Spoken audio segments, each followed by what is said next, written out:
My privilege in being a senator really boils down to the generosity of Bill Shorten, who, when we were in Western Australia, of course, that's where I've migrated back to, and one of our senators wanted to retire, had some difficulty with the support for same-sex marriage, and out of the blue I was thinking of going fishing this particular morning in the lovely waters of Broome, which is not quite a match for what I see out here, but and I got this phone call from Bill Shorten, and he said, "There's a vacancy coming up, would you be interested in filling it?" And I said, "Oh my goodness, I'm trying to retire, but let me think about it." And so, as you do, you canvass the proposition amongst your trusted friends, and most of them are very positive, to my disappointment, I must say. So, of course, never being afraid to pick up responsibilities when others have asked you to, I responded to Bill and said yes. And then I had a journey in the Senate at the last Parliament, a week it was, to learn everything, but certainly to get exposed to the Parliament and at the Senate level. And so we had 3 days of sittings, which was a challenge in itself. If you're new, no one's really got time to induct you, and you're trying to figure out what's going on, and then you're thrown into the circus of question time. And then straight after that we had the budget, and there was this thing called Senate estimates, which I'd only ever known from another position of being able to being questioned by members of the Senate when we've appeared before them. And it dawned on me halfway through the process, and I think the Minister for Aboriginal Affairs was appearing, that this is quite an exciting thing. You can ask these people questions, and they've got to tell you answers. They've got to actually justify what they do with the public sector funds that they get control of to deliver along the policies that they've said they're going to deliver upon. And so Mr Fraser, then not Mr Fraser, I keep calling him Mr Fraser, I don't know why, but that fellow Malcolm, he, maybe it's my age, but he's certainly not in the same calibre, let me tell you. He then called the election, as you know, and we've been through this long period of campaigning, and at every point, I must say, my commitment to the Labor Party has been enhanced watching Bill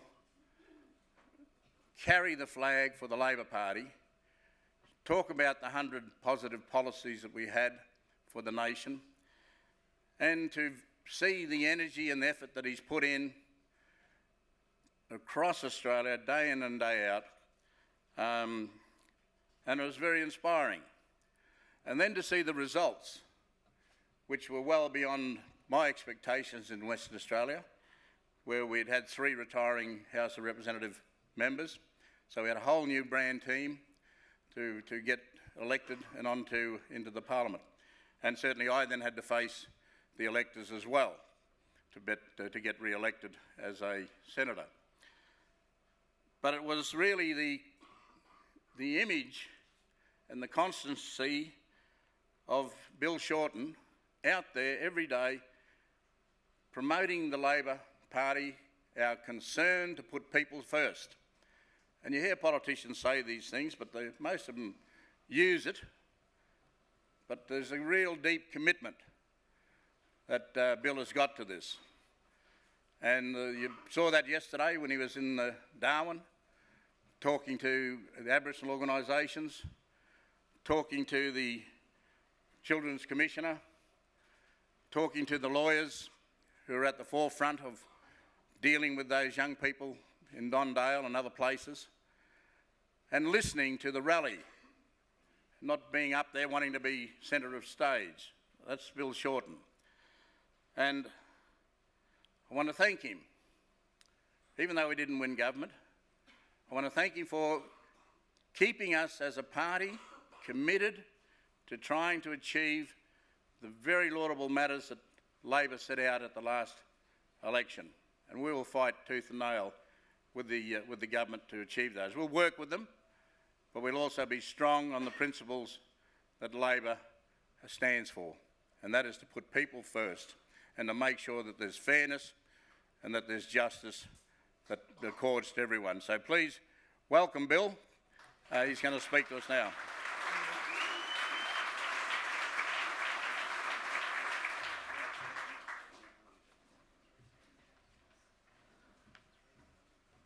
Thank you very much, Pat. And when you see Australian politics elect a senator of Pat Dodson's calibre, it should give us all hope that we can do great things. Thank you very much, Pat. You're a great man. I'd like to acknowledge Gulkula and the Gumarch for hosting today. And I acknowledge the traditional owners of the land upon which we meet. And I pay my respect to elders, both past and present. This beautiful country, this special place, is, was, and always will be Aboriginal land.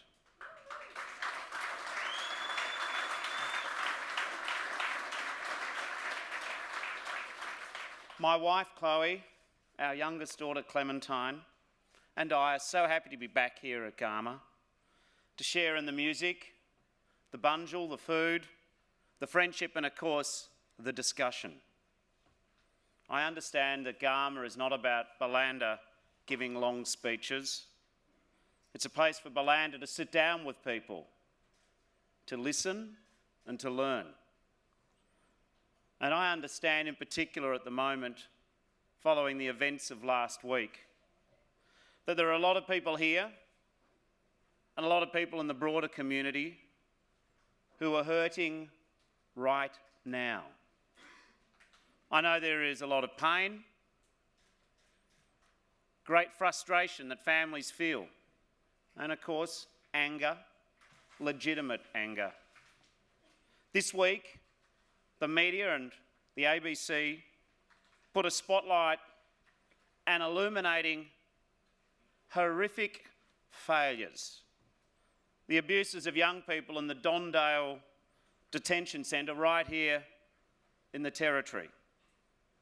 No young person should ever be treated in such a barbaric fashion. On Monday night, Australia and the world witnessed a low point in Australian justice.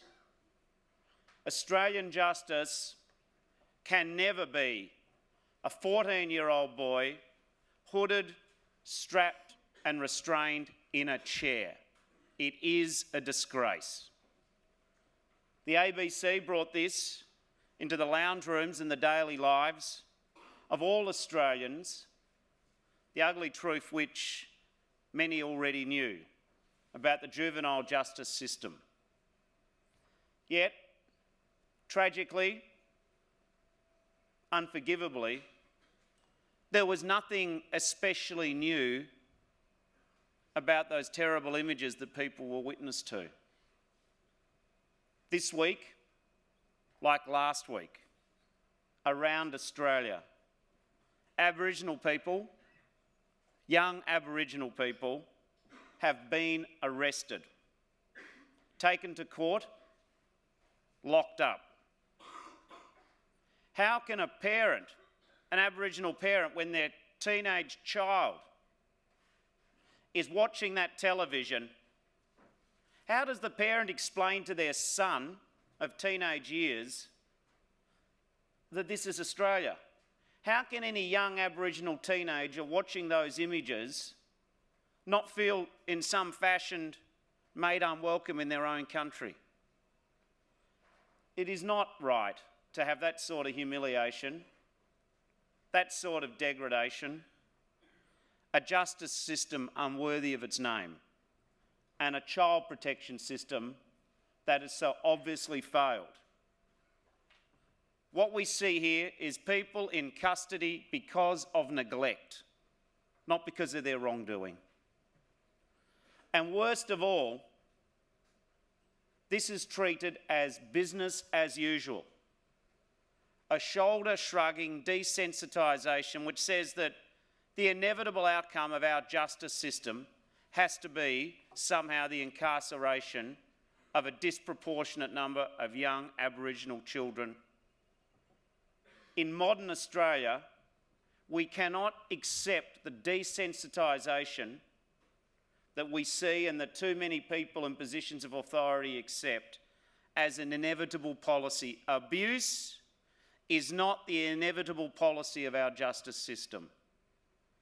Tough on crime mentality, beloved of the rhetoric of some in our political system and some in the media, cannot mean abandoning the rule of law in favour of torture. In recent days, a lot of people have said, I cannot believe this is happening in the Australia of 2016. Mind you, as someone reminded me coming here, last year people couldn't believe that Adam Goodes could be racially vilified. And yet again we gather, and yet again we can't believe it. A lot of people have asked me, why didn't people know this was going on? I bet some of you are thinking, we tried to tell you, but you didn't listen. There have been boards of inquiries. These scandals have been reported. They have been litigated. But there's no mistaking the power of that image on the television less than 7 days ago. If nothing else, this week has forced many non-Aboriginal Australians to ask ourselves that most basic human question. How would I feel if that was my child I was witnessing being treated like that? How can we rob of parents that sense of the ability to protect their young, the welfare of children, when in fact they are in the system? It robs parents of their identity as parents. It robs children of their youth. It robs this nation of a part of who we believe we are. How do we expect these kids to just simply return back to school, to settle down, to listen in class, to play footy with their friends, to dance, just to even laugh? How do we expect them to leave this trauma behind? How does this sort of trauma rehabilitate or assist any human being? You know, those questions are important, but what happens next also matters a great deal. Labor welcomes this Royal Commission, the establishment of it. Yet we are gravely concerned at the lack of respect yet again being shown to Aboriginal people in the Territory by a failure to consult. What is it that people in power don't get? That you can treat young Aboriginal people in this way, and yet we don't give Aboriginal people a voice in the redress and the remedy and the solution. It is a failure to listen, a failure to learn. The true test of this Royal Commission, the way it is conducted, what the Commissioner recommends, and what it does. The true test will be not reporting the problem alone, it'll be responding to the problem. It's been 25 years after a Royal Commission into Aboriginal deaths in custody. But the incarceration rate in that time has more than doubled, and there are more women being jailed. It's 20 years after a parliamentary inquiry into Aboriginal children being placed in out-of-home care. But the number of children growing up away from their families and their communities has increased. It's increased by 440%. This is about 15,000 children. Things are getting worse, not better. I take nothing away from the good news stories. But when you have shelves filled with reports written by the problems in juvenile detention and child protection, how can things be getting worse, not better? Currently, 97% of those in juvenile detention in the Northern Territory are young Aboriginal people. And the problem of unfair incarceration extends well beyond the territory. How can this possibly be? It is an indictment on our nation. It is a shameful indictment on our nation as a whole. What has gone so very and horribly wrong here that the problem is getting worse, not better? I think, though, the real test for all of us, and indeed far beyond this gathering, is not just in asking the question, but having confidence that action will come from the answers that are provided, in setting new justice targets for ourselves, measuring our progress and our failures with complete honesty.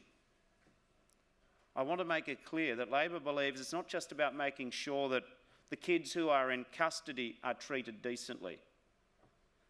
It's about asking why so many kids are in custody. I cannot believe it is beyond the wit and wisdom of our nation that the only solution we have for kids at risk, for kids doing it hard, is to slap them into jail. That is laziness and it's desensitisation. We can work together to halt the failed path of incarceration as the only solution, switching off that remorseless conveyor belt that sends young people to prison when we should be extending the opportunities that good education can provide. The revolving door of hopelessness replaced with a genuine vision for the future. Jail should not be considered a rite of passage for young Aboriginal men because this nation lacks the commitment to provide alternatives. We need to help the families as well. Now, I think that you cannot find the answers if governments ignore the voices of Aboriginal people. You know when you're being treated with respect, and respect starts with listening to people, not top-down solutions. Families have learned to live with disadvantage and overcome it, and they are the lessons that need to be learned. People on the ground making difference every day. Those marvellous Aboriginal rangers caring for the environment. Outstanding Aboriginal teachers setting an example for kids in school. Aboriginal health workers playing such a key role. Aboriginal business people creating local jobs and growing communities. And Aboriginal parents trying to pass on to their kids a life better than the one they were born into.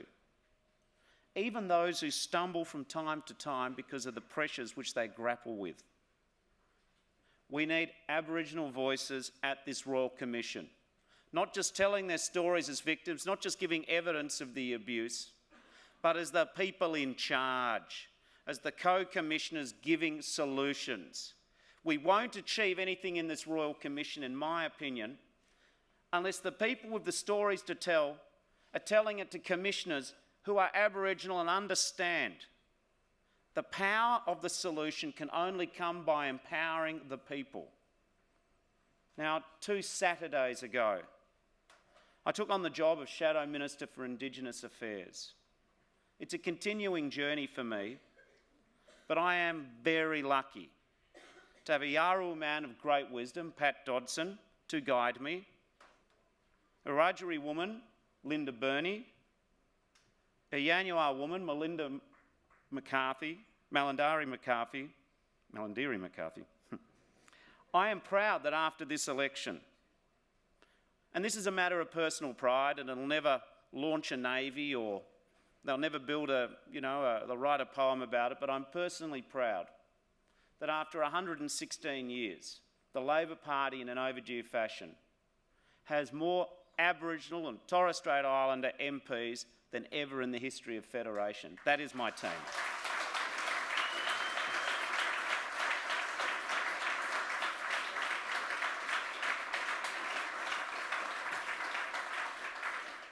Garma is a great gathering, and all of you listening are a reason for hope. And I've learned a lot since I've only most recently come to Garma in 2014 with my family. But my belief in leadership is that leaders don't have to have all of the answers. You can leave the Messiah theory at the gate. I don't take a paternalistic view of what the future needs to be. It's not the business of a particular politician to stand here and give everyone else a lecture about what they should do and what they shouldn't do and how they should do it and with whom they should do it. I don't think that we need to just find one magical solution to solve every problem. I don't think that a few well-intended sentences can overcome the sweep of more than 200 years of injustice and prejudice and racism. But I do know that Australia can do better. I do understand that when we work together, we are capable of quite remarkable outcomes. And all of us have an obligation to do better, to seek better harmony, a deeper respect, greater empowerment. Something that Gulkula spoke of as in a landmark essay this month. A sense that, and I quote, "All is equal and in balance when older men have guided the younger ones and in turn taken knowledge from their elders, where no one is better than anyone else. Everyone is equal, performing their role and taking their duties and responsibilities."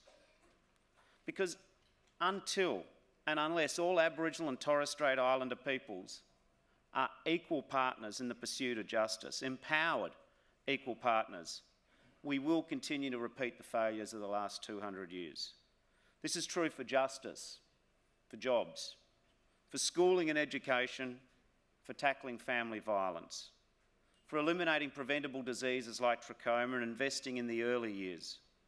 It is true for constitutional recognition, which needs to be shaped and informed by those whom we are finally and belatedly recognising.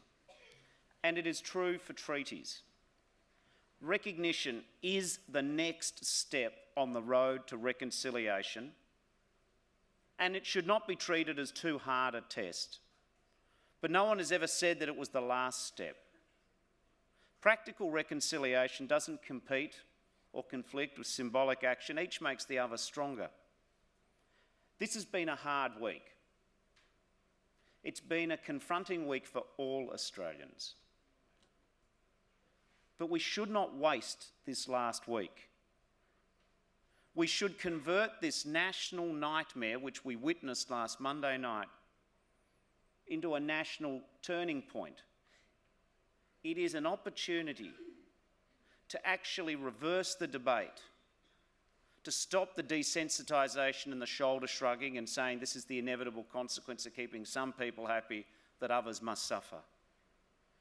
We can make our society a place where justice truly belongs to all Australians, regardless of where you live, who you are, or the colour of your skin.